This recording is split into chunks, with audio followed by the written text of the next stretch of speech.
Assalamualaikum warahmatullahi wabarakatuh. Kami dari kelompok 3 akan menjelaskan tentang trombositopenia dan leukositosis. Adapun anggota yang terdiri dari Asri Sekar Jasmin, Elsa Zulfia, Fazar Muhammad, Lela Amelia, Tini Nailawati, Putri Widya, dan Zopan Ramadan. Adapun daftar isi sebagai berikut ini.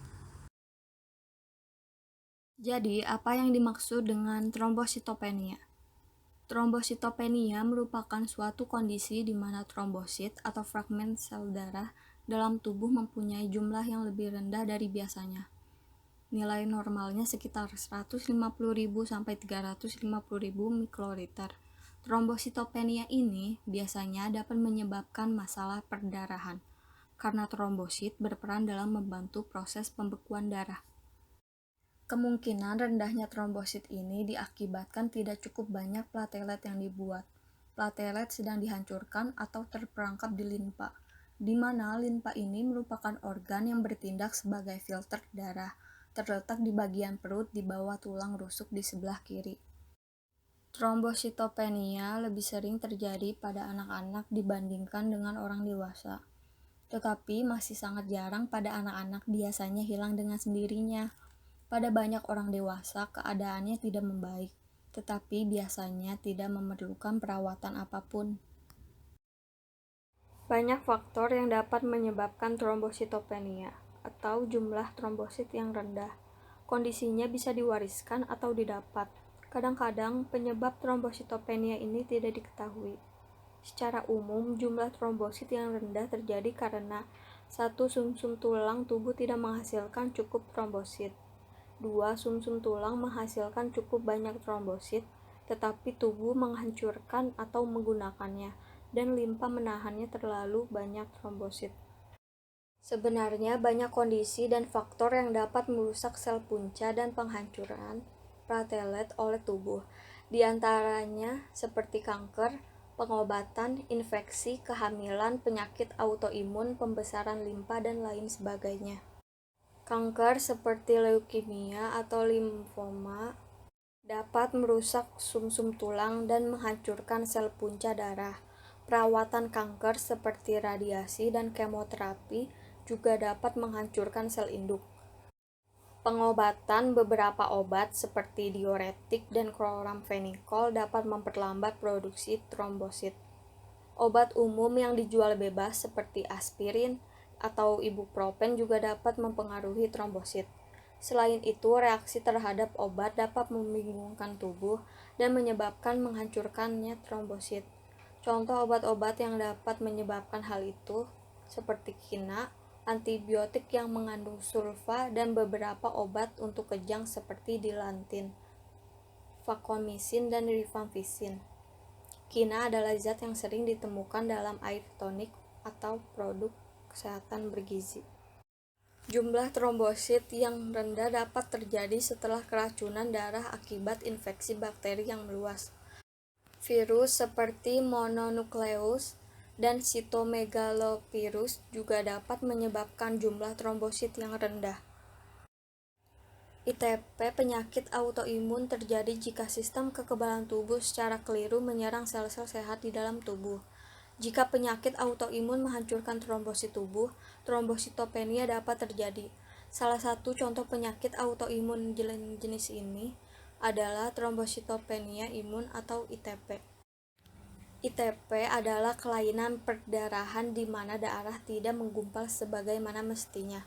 Respon autoimun dianggap menyebabkan sebagian besar kasus ITP. Biasanya sistem imun membantu tubuh melawan infeksi dan penyakit. Tetapi pada pasien yang mengidap ITP, sistem kekebalan tubuh mereka akan menyerang dan menghancurkan trombositnya sendiri. Penyakit autoimun lain yang menghancurkan trombosit termasuk lupus dan rheumatoid arthritis. Pembesaran limpa biasanya sepertiga dari trombosit tubuh bertahan di limpa. Jika limpa membesar, ia akan menahan terlalu banyak trombosit. Ini berarti tidak cukup trombosit yang beredar di dalam darah. Limpa yang membesar seringkali disebabkan oleh kanker atau penyakit hati yang parah, seperti sirosis. Limpa yang membesar juga mungkin disebabkan oleh kondisi sumsum tulang, seperti myelofibrosis, di mana kondisi sumsum tulang mengalami jaringan parut dan tidak mampu membuat sel darah. Kehamilan, sekitar 5% wanita hamil mengalami trombositopenia ringan saat mereka mendekati persalinan. Penyebab pastinya belum diketahui secara pasti, dan masih banyak lagi faktor yang dapat menyebabkan trombositopenia ini.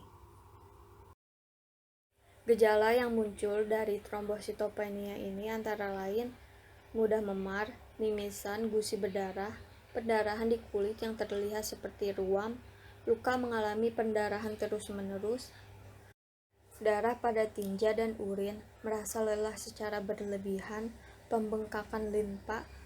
Tanda dan gejala ini biasanya muncul tiba-tiba atau seiring waktu. Beberapa orang dalam kasus trombositopenia ringan tidak memiliki gejala. Seringkali, salah satu tanda pertama yang muncul adalah luka atau mimisan yang tidak dapat berhenti. Menurut WHO, stadium klinis dari trombositopenia ini terbagi menjadi 4 stadium, dimulai dari stadium 1 yang paling ringan sampai stadium 4 yang paling parah. Diagnosis trombositopenia dilakukan berdasarkan riwayat kesehatan, pemeriksaan fisik, dan hasil tes terhadap darah, atau CBC, blood smear, tes pada sumsum tulang belakang, di mana jika diketahui bahwa jumlah platelet dalam darah ini kurang dari 150.000 mikroliter darah, maka pasien dapat dikatakan mengalami trombositopenia. Leukositosis ini ialah kondisi di mana jumlah leukosit melebihi rata-rata batas normal, atau lebih dari 11.000 mikroliter. Biasanya disebabkan oleh peningkatan jumlah granulosit. Beberapa di antaranya mungkin belum matang. Leukositosis paling sering terjadi akibat adanya infeksi. Biasanya disebabkan oleh organisme piogenik atau penghasil nanah seperti Streptococcus, Staphylococcus, Gonococcus, Pneumococcus, atau Meningococcus. Jadi, apa penyebabnya? Satu, reaksi yang tepat dari sumsum tulang normal terhadap A. Stimulasi eksternal seperti infeksi dan inflamasi. B. Reaksi alergi obat-obatan. C. Trauma, anemia hemolitik, dan leukomoid maligna atau kelainan darah.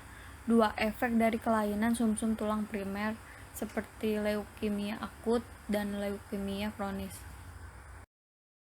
Gejala klinis yang dapat ditimbulkan antara lain demam, pendarahan atau memar, merasa lemah, lelah dan sakit, pusing, pingsan atau berkeringat, nyeri dan kesemutan pada bagian lengan, kaki dan perut, kesulitan bernapas, berpikir dan melihat, berat badan yang turun, dan nafsu makan yang memburuk.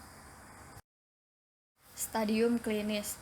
Pada stadium 0, leukositnya tinggi. Stadium 1 terjadi leukositosis dan kelenjar getah benihnya meninggi. Stadium 2 terjadi pembengkakan hati dan limpa. Memasuki stadium 4, kadar hemoglobin dan trombositnya anjlok.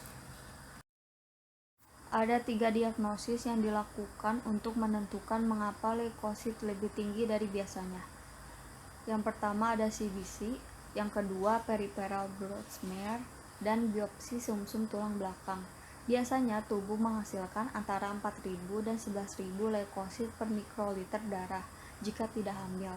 Jika lebih tinggi dianggap leukositosis. Jumlah leukosit antara 50.000 dan 100.000 per mikroliter biasanya berarti infeksi yang sangat parah atau kanker di suatu tempat di tubuh. Jumlah sel darah putih lebih dari 100.000 paling sering terjadi dengan leukemia atau kanker darah dan sumsum tulang lainnya. Sekian presentasi dari kelompok kami. Maaf bila ada kekurangan dan kesalahan kata. Wabillahi taufik wal hidayah. Wassalamualaikum warahmatullahi wabarakatuh.